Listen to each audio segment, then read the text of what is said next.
2047 నాటికి healthy wealthy happy Andhra Pradesh Swarnandhra లక్ష్యానికి ఆ 3 ముఖ్యం అన్నటువంటి వార్తని హైలైట్ చేశారు. ఇకపోతే రాష్ట్ర ప్రతిష్టకి జగన్ ముడుపుల మసక, ఎవరు తప్పు చేసినా వదిలిపెట్టేది లేదు. జగన్ ప్రాసిక్యూషన్పై న్యాయ సలహా, వారి అభిప్రాయం మేరకు తదుపరి చర్యలు తీసుకుంటాం. సెక్యూరిటీ ఒప్పందంపై ప్రజల కోణంలో నిర్ణయం, అదాని జగన్ వ్యవహారంపై సీఎం వెల్లడి, జగన్ అవినీతిని పార్లమెంట్లో ఎండగట్టాలి, టీడీపీ ఎంపీలకు చంద్రబాబు సూచన అన్నటువంటి వార్తని హైలైట్ చేశారు.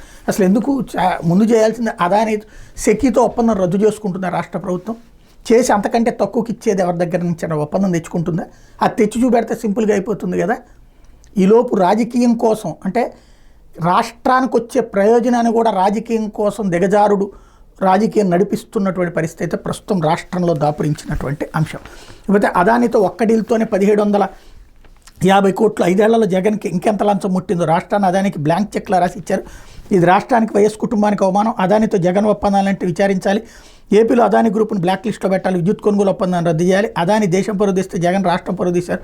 షర్మిల ధ్వజం అన్నటువంటి వార్తని హైలైట్ చేశారు. లేకపోతే నీ సైతాన్ సైన్యంతో నా క్యారెక్టర్పై తప్పుడు ప్రచారం చేయించలేదా? చెల్లితో పనులు చేయించుకుంటారు, అమ్మపై కేసు పెడతారు, నాన్న పేరును సిబిఐ ఛార్జ్షీట్లో పెట్టిస్తారు, మీకు మీరే సాటి సార్ అంటూ జగన్ మీద షర్మిల ఫైర్ అన్నటువంటి వార్తని హైలైట్ చేశారు. లేకపోతే విజయవాడ, విశాఖ